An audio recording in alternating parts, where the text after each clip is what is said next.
Today we're going to look at how to build a flexible header with Etch. So we'll start out by clicking Edit with Etch, and then this is our page, but we don't want to edit our page exactly. We want to go to Templates, Catch-all, and Edit. So this is the main template for displaying pages, and we can start building our header. So we'll go down here, input a section, move it to the top, and then we're going to change the HTML tag from section to header to be a little more semantically accurate. Okay, now in doing so we lose the default styles that automatic CSS is giving the section, but that's okay because we probably don't want that much padding in our header anyways. So now let's give ourselves a class name to work with. We'll go with site-header. And then we do actually want some padding on the sides to match our other containers. So we'll say padding inline, which means padding on the start and end, the left and right sides. And we'll set that to the gutter variable that we get from automatic CSS, which is also going to be applied to our sections by default, so that way our header matches. Next, let's go ahead and add something to our container. So we'll start off with the logo and branding area.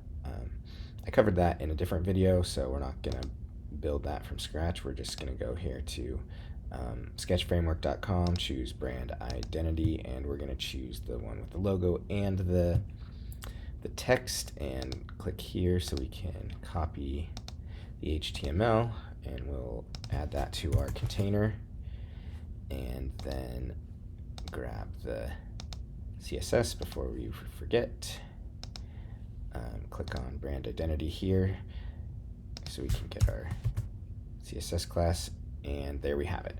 However, we've got a few things that we want to change. First, we want to change the link so it's not pointing to sketchframework.com. We want it to point to site.url. And then our image here is still pointing to the image from Sketch Framework, so we're going to click here and choose an image in our media library. And then for the text, we're going to change that out to site.name. So there we have it. Our link followed by our image followed by the site name and the closing A tag. So there we go. That's looking good so far. Let's save and check it out on the front end. And boy, is it looking good. So let's we'll make this a flex container, and that actually I think will help rein things in. So under container, we'll give this a class of site header __ container following the BEM methodology. And then I don't actually like to write my styles here. I like to write my styles at the heading section, like at the top level, and then at the element level, like below the container. So that way everything from the brand identity is all right here. Everything from the section that's like above brand identity is all going to be right here.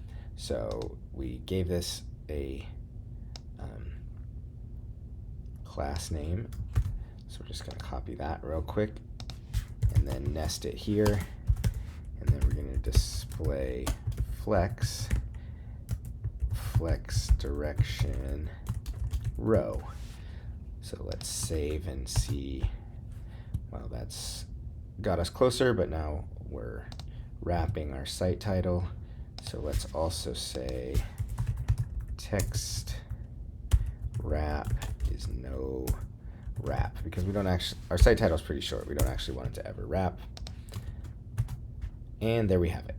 We don't, however, have any padding. So this is pretty close to the top. Now we could add padding on the section, we could add padding on the container, we could add padding on the brand identity, and or more than one. I think for sure we want it on the brand identity because we want the clickable area to be bigger than this, because currently it is, well, it's 44, so that's like the absolute minimum you could have. But let's give this, we didn't already have padding or anything on these. Nope. Okay, so we'll say we want padding in, not inline, top and bottom. So block of, let's say, space extra small. There we go. That's a plenty big click target. If we want to change it later, we can do that. So there we have our logo and site title.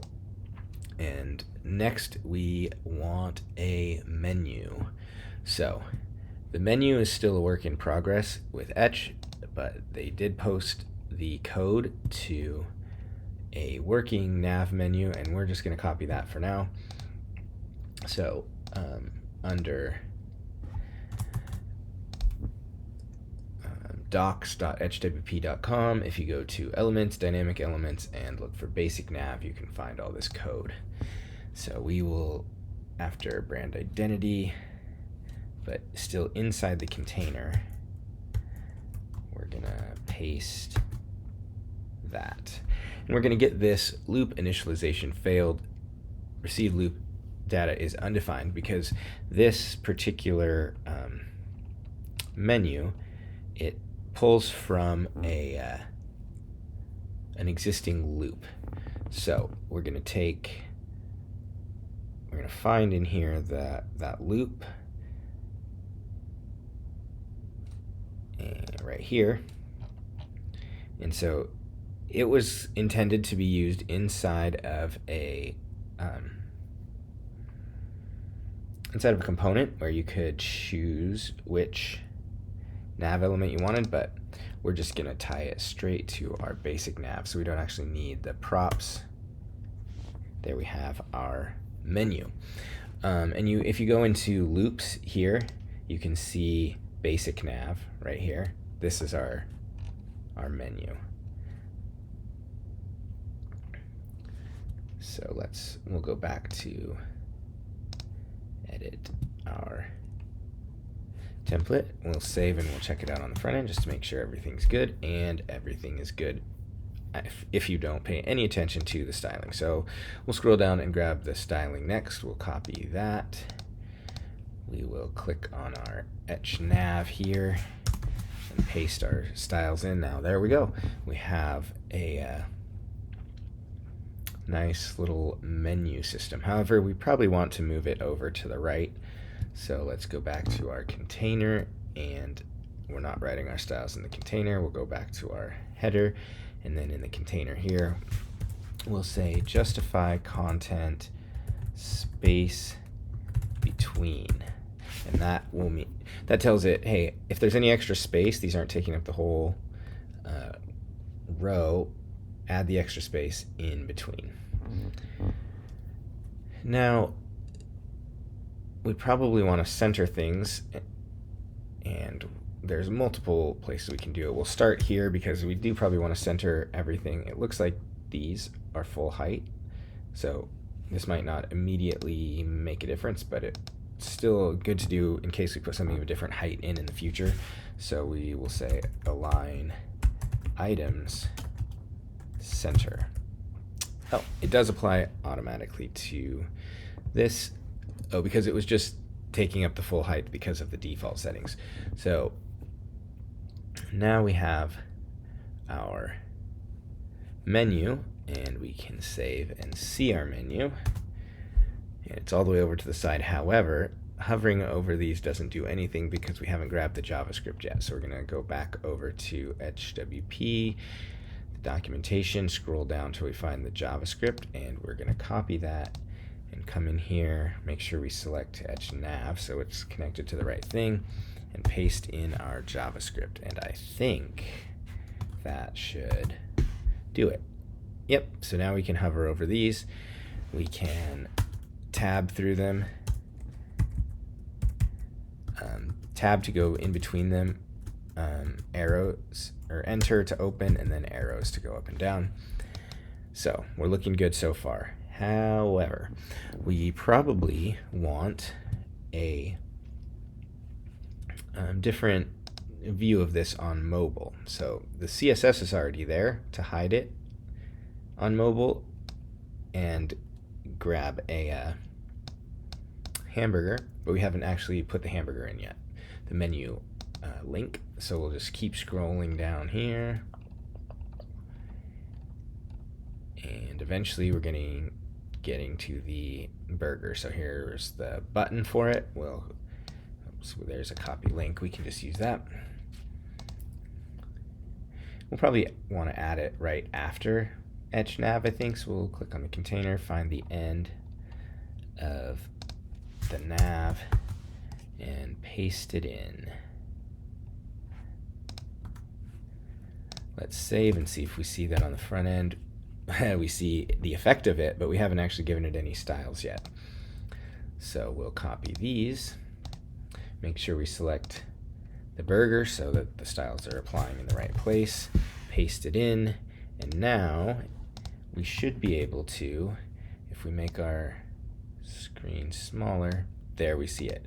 But we don't have the JavaScript yet, so nothing happens. Let's go back to the docs and copy the JavaScript. We still have this selected, and we'll put our JavaScript in here and save. Now let's check it out. If we click it, we get our menu. There we go. Now, what if we want to, say, make this last item a button? Now, there's a couple ways we could do that. We could add another element in here that's a button, but if all we really want is to style it like a button, we can actually go to our loop, select basic nav, the one we're using, and I actually already did this earlier. I added an extra line to the JSON here. So classes is button _primary. Now, we haven't actually given it any instructions of what to do with that. So if we go back to our template,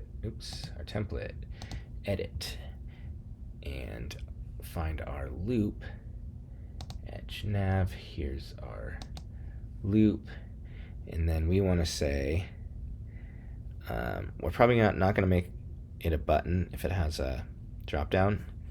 So we'll find if item, so this is looping through the basic nav items and saying if the item does not, so it has a exclamation point, which means not. If the item does not have children, we're going to display this. If the item does have children, we're going to display this. But in this case, we're saying we're dealing with one that doesn't have children. Now you may want to do this on both of them, depending on your use case. But what we want is to add the classes from our JSON that we're looping through. So we're going to say item dot classes, which matches the key that we added in our JSON, and then a space. And look at that. Now because we used button primary, our styles are already set. Now we may, if there was some, if you wanted it to be styled differently, you could use a different class. You could write the styles yourself. But that's how you can add a button to the menu. However, you probably want to, if this is the case, like now this is all taken up with color, and so they don't look even anymore. So you would want to go back into, well, probably EtchNav, and after all of the variables, well, we'll just put it at the very bottom, and we'll say dot button double dash primary margin inline start. Now, this is similar to margin left, but if the language is a right to left language instead of left to right, margin inline start will move to the opposite side to match the language settings. So we'll say our margin is, let's just go with space S. And so now we have some more space there. I don't think we actually want to keep that. Well, let's say we wanted this button, but we wanted it to be way over here and then center this here. In that case, we can't let it be part of, or at least not very easily, let it be part of the main menu here.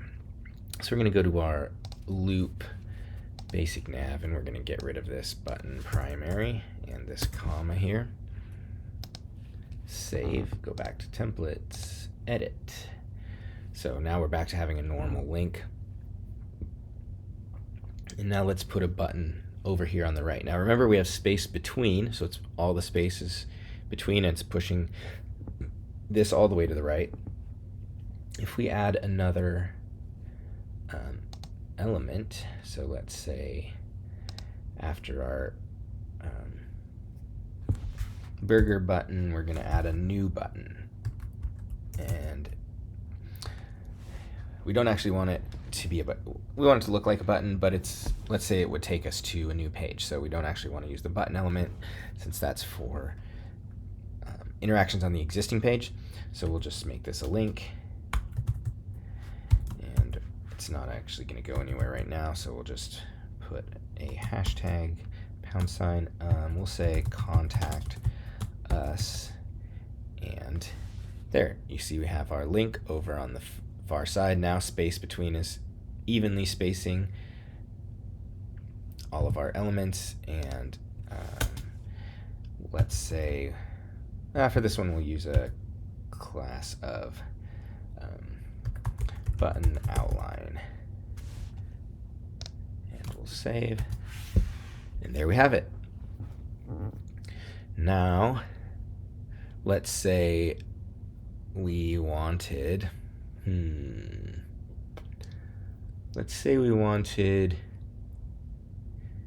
to add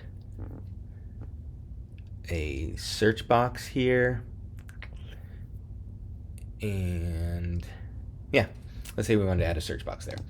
We'll go back over to Sketch Framework, we'll go find the search. Let's get this style, and we'll copy the code, go back to our oh yeah, we're going to put it right in here at the end. So we'll go to container, find our last little element there, put it right before. It's going to look ugly until we grab the styles. Make sure we select our element so the styles are in the right place. And there we have it. It's starting to look pretty claustrophobic in here because, well, we've run out of space. So what we have here, space between isn't doing anything. We definitely need a gap. So we need to go back to here, to our site container, and let's add a gap of space medium. Doesn't, because I'm using the what's it called? There's a class that comes with WordPress itself for screen reader text, but that's not being loaded in X. in Etch, so the search here, the label for the form field, is still being displayed. But on the front end, if we refresh, we see our search. However, what's happening with our space between, now we're evenly spacing all of these, and we wanted our search box all the way over here to the right. We probably also want these to be the same height, so let's inspect that. 44, this one is smaller than 44, yeah. So we'll go back here, and to get these to be together on the right, we just need to wrap them in a div. So we'll find our, let's see what comes first, our search form. So we're going to say div, and then go down here to the bottom and end our div. Oops, wrong element, or wrong character.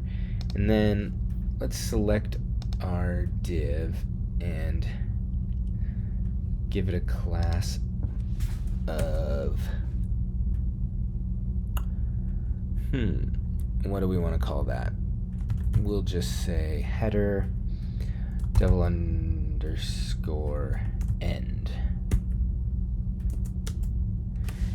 And then this will do what we want in terms of moving these together over on the side, but now we're no longer using flex because they're not part of this container, so we need to give our div here, header end, a display of flex, it looks like it's inheriting the flex direction, and also which is also making the button the height that we want, but not, but that makes the text a little high. So we will display flex. Oh, we need a gap between these, so we'll say gap of space small, and then align items. I don't actually know if this one's gonna work. Center. Okay, it does, but that makes this small again, so we need to set our height back to 44 pixels. Oops, not of that though. Needs to be our button. And we probably don't even need to set, well, let's set the height and see. Height 44 pixels. It didn't even do it. Oh, we put it on the button. We need to select the, how did that work? I didn't even give it the last.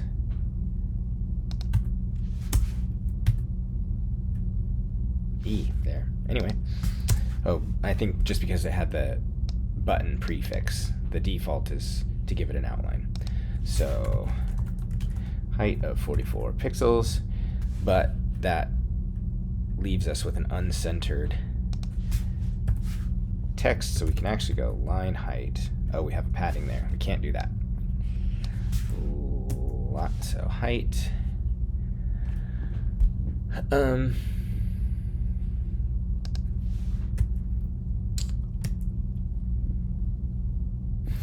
There's probably a bunch of ways to do this. Let's go with display flex, align items, align items center. That's one way to do it. We could use a line height that was the height of, was 44 pixels minus the padding. There's probably a bunch of other ways to do it as well. If we hit refresh, there we have our search, we have our contact us, we have our branding area, and do we want to try to make it responsive? Well, let's see what it does right now. Well, the first thing that happens is our search box gets too small. It's going to be a bit of work, and there's a lot of different decisions to be made in terms of how we would want to do this. So I'm just going to talk through some of those decisions, but I'm not actually going to write all the code for this. This tutorial is getting a little long. So we would want to decide when this happens. Most likely we would want either both of these to become part of this. So you'd have buttons at the bottom, which would take some JavaScript. Or you could potentially use a different search, so it's only the icon, but then you would probably want it to switch sides and be to the left, which would also take some... You might be able to use order in CSS to do that. With contact us, that would, you definitely want that in here. So I'm not going to go into all the details of that, but here's how you can have a pretty flexible, we showed a number of different options for different ways to set up a header. And if you wanted, say, this to be over here with these, you would just wrap these in a div like we wrap these in a div, and then the space between would be pushing the two divs apart, because space between doesn't care what's inside the divs. You'd also need to make sure to add a gap to this div. And there you go, that's how you can make a header. Oh, one last thing I should mention. Now that we have this all made, let's give this a title of header. Let's see if we have all of these. We'll just leave all this. Then what we want to do is right click and create component. Now the reason we're doing this is because we actually want this to be global. We want to be able to use it in more than one template. So if we save that and exit and save, it should still look the same here. But now if we had, say, gone to a post, let's exit Etch, back to the editor, posts, let's view this post. Oh, it is using the catch-all because we haven't set up one of the other templates. But if we wanted to apply our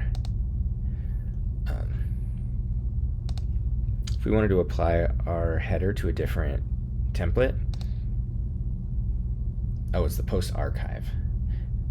That's why it was showing up, because this was still using the